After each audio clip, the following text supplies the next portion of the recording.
Saudara-saudari terkasih, salam sejahtera bagi kita semua.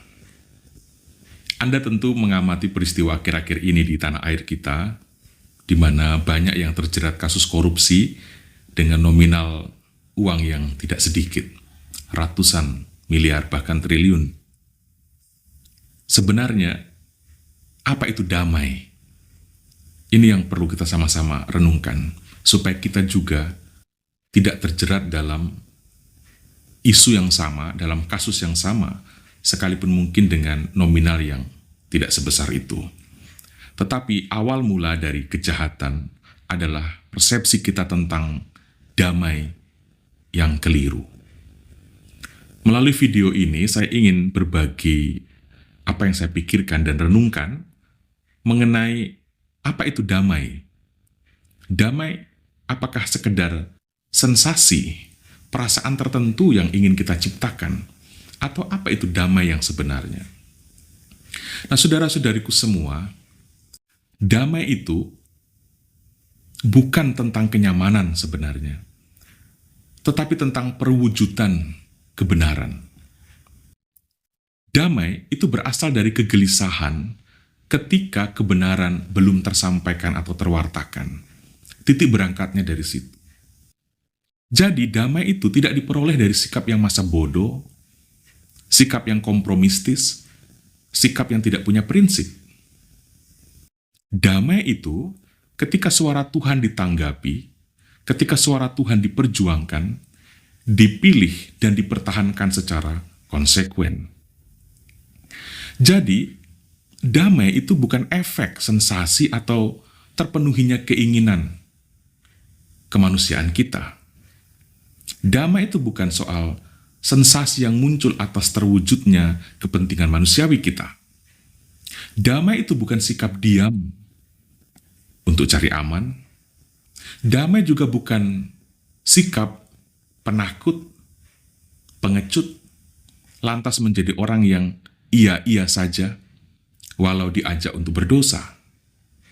Damai adalah aktivitas dari keberadaan hati yang terarah kepada Tuhan, terarah kepada nilai. Damai adalah bagian dari keberadaan dan aktivitas dari orang-orang yang benar-benar memperjuangkan kehidupan yang sebenarnya. Banyak orang memperjuangkan kehidupan yang palsu. Mungkin juga karena mengenal Tuhan yang palsu. Bisa jadi. Tapi kalau dia benar-benar mengenal dan tidak salah persepsinya tentang Allah, maka dia juga akan lebih benar dalam memandang apa itu hidup. Dan damai adalah aktivitas dan keberadaan dari orang-orang yang memang sungguh-sungguh mengenal apa itu kehidupan. Damai adalah aktivitas hidup di dalam dan bersama Allah. Akhirnya kita sampai pada kesimpulan ini. Karena itu, saudara-saudari, hidup damai itu membutuhkan apa? Ada 3 hal yang saya pikir. Yang pertama, hidup damai itu membutuhkan keberanian untuk mengambil sikap, mengambil keputusan ya terhadap kebenaran, dan katakan tidak terhadap kesesatan. Kita tidak bisa sungguh damai sekalipun tidak punya musuh. Kita tidak bisa hidup damai sekalipun kita tidak punya banyak lawan, atau mungkin tidak ada lawan. Kita tidak bisa hidup damai saat kita hidup dengan mengabaikan suara hati yang benar. Butuh kerelaan untuk berkorban. Ini yang kedua. Hidup damai membutuhkan kerelaan untuk berkorban, untuk memikul salib, kata Yesus, sebagai pilihan sadar atas keputusan berkurangnya relasi, hilangnya dukungan, terancam, bahkan mungkin penghasilan juga menurun. Keberanian untuk mengatakan ya terhadap hal-hal ini, terhadap kepahitan, adalah bagian dari orang yang memang ingin damai. Jadi damai itu pertama, membutuhkan keberanian untuk mengambil keputusan ya terhadap kebenaran dan tidak terhadap kesesatan. Yang kedua, membutuhkan kerelaan untuk berkorban. dalam bahasa kita orang Kristiani, memanggul salib. Artinya, hilangnya relasi, hilangnya dukungan, keterancaman yang kita alami adalah pilihan sadar sebagai hal yang harus saya pikul untuk damai itu.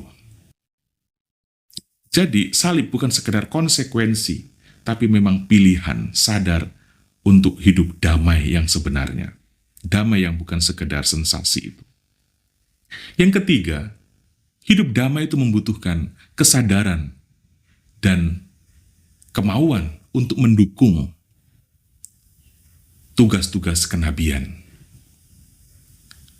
Kalau mau damai, kita membutuhkan kesadaran dan kemauan untuk ambil bagian dan untuk mendukung, tidak cuek, dalam tugas-tugas kenabian, mewartakan dan bekerja untuk misi gereja dalam pemahaman kita sebagai orang Kristiani. Artinya, saudara-saudariku, kita tidak mungkin hidup damai ketika kita suka cari aman, tidak punya keberanian untuk memihak kebenaran. Damai tidak ditemukan ketika kita menyendiri, mencari tempat romantis, mencari tempat yang sunyi, di mana kita berdoa 1x24 jam di sana. Damai tidak muncul dari pelarian itu. Damai tidak muncul dari orang yang suka cari aman dan tidak punya keberanian untuk memihak pada kebenaran. Tidak mampu menempatkan suaranya berpihak pada yang mana. Karena takut punya musuh, karena takut dianggap begini dan sebagainya, karena takut konflik. Justru ketika kita menghindari konflik dan berpihak pada kesesatan, di situ tidak akan muncul kedamaian yang kita bayangkan.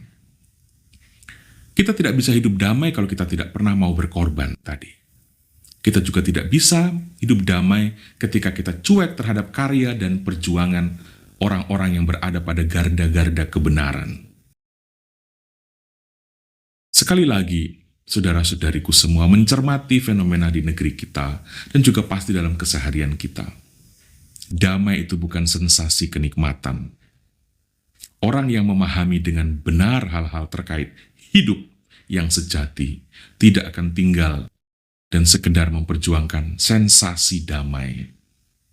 Damai itu aktivitas murni batin dalam kesatuan dengan Allah, Tritunggal Maha Kudus.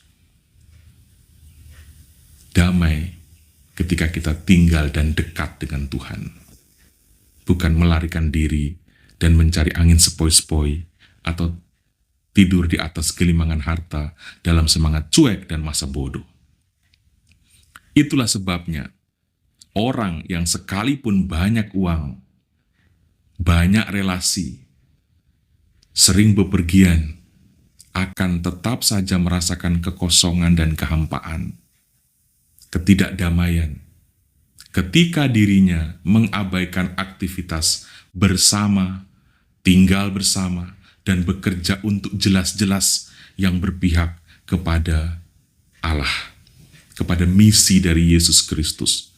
Ketika itu diabaikan, pencarian kita terhadap sensasi damai akan juga tetap berujung pada kekosongan diri kita, kegamangan dan kehampaan. Maka cerita damai hanya akan menjadi dokumentasi, bukan menjadi sebuah pengalaman yang hakiki di dalam batin. Di saat kita mengabaikan dorongan atau panggilan untuk hidup bagi kepentingan Tuhan, kepentingan Allah, dan terlena untuk hidup bagi angan-angan diri kita sendiri, saudara-saudari, kita tidak akan pernah benar-benar merasa penuh dalam hidup ini. Sekalipun mungkin dinding rumah kita penuh dengan dokumentasi, penghargaan demi penghargaan. Sekalipun puluhan puncak gunung sudah kita nikmati, damai akan tetap menjadi sesuatu yang jauh ketika damai dimaknai bukan sebagai aktivitas bersama dan di dalam Tuhan. Mari kita sama-sama mohon rahmat Tuhan. Semoga pencarian kita dalam hidup ini memang benar-benar seperti yang diharapkan Tuhan. Jangan sekedar mengejar damai sebagai ilusi dan sensasi. Damai adalah pekerjaan bersama dan di dalam Tuhan.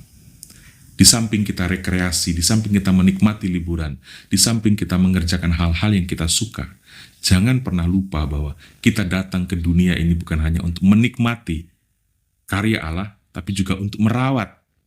Merawat artinya apa? Kita bekerja bersama dengan Tuhan, membawa ciptaannya pada jalur yang sebenarnya. Ketika ini kita abaikan, kita tidak pernah benar-benar damai. Saudara-saudariku, Tuhan memberkati kita semua.